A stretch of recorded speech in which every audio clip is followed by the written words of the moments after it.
When we talk about U.S.-Iran relations, it's usually all about the latest headline, isn't it? Sanctions, nuclear worries, regional flare-ups. Exactly. But those moments, they're just the tip of the iceberg. There's this incredibly long, tangled history underneath that most people don't really get the chance to explore. That's what we want to do in this deep dive. We're aiming to walk you through that complicated past, piece by piece. Yeah, sort of chronological journey, hitting the key moments that really shaped things since, well, way back in 1953. We want to pull out the most important bits of knowledge for you, our listener. Cut through the noise, We'll give a clear, structured sense of the major turns, maybe some surprising facts, and just understand why things are still so complex. So we'll be sifting through this timeline, highlighting that crucial historical context that really explains today's headlines. Not just what happened, but why it still matters so much. Makes sense. Where should we start? Back in the 50s. Let's do that. Let's rewind to the early 1950s, Iran. There's this internal political situation brewing, but it quickly pulls in the big global players. Right. And at the center of it, you had Prime Minister Mohammad Mossadegh. What was his big push? What was he trying to do? Well, the core issue, the initial spark, really, was Mossadegh trying to nationalize the Anglo-Iranian oil company. Which we know today is BP, right? Exactly. And Britain had controlled Iran's oil pretty much since it was discovered way back in the early 1900s. So Mossadegh gets elected in 51. He moves to take control of Iran's own resources, and naturally the British were furious. Okay, so Britain's angry. How does the U.S. get involved? This is where it gets really significant for the long term. The CIA, the U.S. Central Intelligence Agency, actually teamed up with the U.K. They engineered a coup. A coup to do what? To overthrow Mossadegh and put the monarch back in power. Pahlavi, the Shah, who'd been deposed earlier, they reinstalled him. Wow. So right from the get-go, you have this major external interference in Iranian politics. Well, what kind of shadow did that cast? What were the lasting effects? Oh, it's huge. That 53 coup isn't just history. It's like the foundational trauma, the blueprint for Iranian distrust of the West, particularly the U.S. You mean it showed them that even their own democratic moves could just be overturned? Precisely. Violently overturned by outside powers.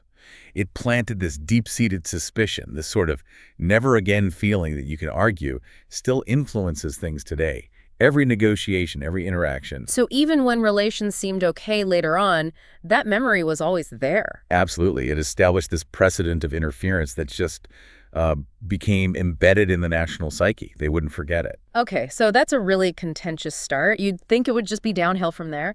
But then just a few years later, 1957, the U.S. is supporting Iran's nuclear ambitions. Atoms for peace.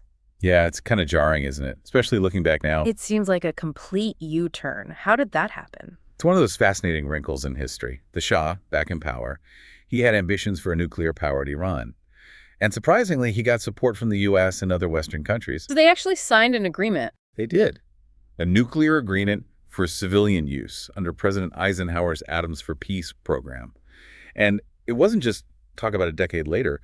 The U.S. actually provided Iran with a small nuclear reactor and enriched uranium fuel for it. Incredible. The U.S. providing Iran with a reactor and fuel. That's the quiet beginning of the very thing that causes so much tension today. Exactly. It really begs that question, doesn't it? How did something that started out as essentially U.S.-backed cooperation turn into one of the world's biggest proliferation concerns? It really underlines how deep these roots go. The nuclear issue wasn't just sprung on the world recently. Not at all. Its origins are tied up in this early period of seeming cooperation. It shows how dramatically the relationship shifted over the decades. So while this nuclear cooperation is happening, what's going on inside Iran? Because obviously things were building towards the 1979 Islamic Revolution. Right. While the state-to-state relationship had these cooperative moments, internally dissatisfaction was growing. The source material says Iranians were, quote, groaning under the dictatorship of the Shah. And resisting Western influence. Yeah, there was a strong feeling of perceived Western overreach in their culture, their economy. So by late 1978, revolutionary protests started gaining serious momentum. Until the Shah was forced out. Yes, the pressure became immense. He fled the country in January 1979. And that paved the way for Ayatollah Khomeini's return. That's right. The exiled Islamic scholar Ayatollah Ruhollah Khomeini returned and became the leader of the new Islamic Republic. I mean, what a seismic shift. That must have fundamentally changed everything, especially the U.S.-Iran relationship. Absolutely pivotal. No exaggeration. It completely remade Iran's political system, obviously, but also its entire foreign policy outlook, particularly towards the U.S. The end of the monarchy, the start of the Islamic Republic. And an explicit rejection of the previous era's close ties with the West. It set a new, deeply antagonistic course with America. Irreversible, really, in many ways. And the fallout was immediate and dramatic, wasn't it? The hostage crisis in 1980. Right. Almost immediately. The trigger was the U.S. allowing the exiled Shah, who was ill with cancer, into the country for medical treatment. And Iranian students reacted how? They stormed the U.S. embassy in Tehran, broke in, took 52 Americans hostage. They held them for, how long was it? An incredibly tense 444 days. It dominated headlines, poisoned relations completely. Washington cut off all diplomatic ties, slapped on sanctions. The Shah himself died in exile while it was ongoing. And then, as if that wasn't enough, the Iran-Iraq war breaks out. Right on the heels of the hostage crisis resolution, basically. Saddam Hussein in Iraq saw an opportunity, maybe, to push back against Khomeini's revolutionary ideology and invaded Iran. And the U.S. position in that war? The U.S. sided with Iraq, Saddam Hussein's Iraq. Wow. So after the hostage crisis, the U.S. backs the country attacking Iran, even considering Saddam used chemical weapons later. Yes. That decision hugely deepened the antagonism from Iran's perspective. Yeah. The war itself was brutal, lasted 8 years until 1988.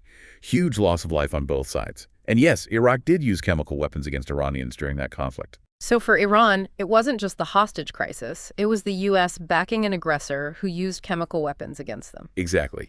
From Tehran's view, it was just more proof of American hostility, of interference. It really solidified that mutual distrust and sense of grievance. The 1980s just seemed relentlessly complex. You had this open hostility, but also some really strange behind-the-scenes stuff, like Reagan designating Iran a state sponsor of terror in '84. Yeah, that was a formal designation. It came largely in response to events in Lebanon. There had been a series of attacks. The U.S. was involved there after Israel's invasion. Including the bombing of the Marine barracks in Beirut. That was the big one. A devastating attack killed 241 U.S. service members. The U.S. pointed the finger at Hezbollah, the Lebanese Shia group, and accused Iran of backing them. Okay, so public enemy number one, state sponsor of terror. But then, Iran-Contra. How does that fit? It's almost unbelievable, right? The paradox is that while Reagan was publicly condemning Iran, his administration was secretly selling them weapons. Selling weapons? Why? The idea was to get Iran to help secure the release of American hostages being held by Hezbollah in Lebanon. It was this covert arms for hostages deal that, when it leaked, became this massive scandal, the Iran-Contra affair. So condemning them publicly, dealing with them secretly, that must have just muddied the waters even more. Completely. It showed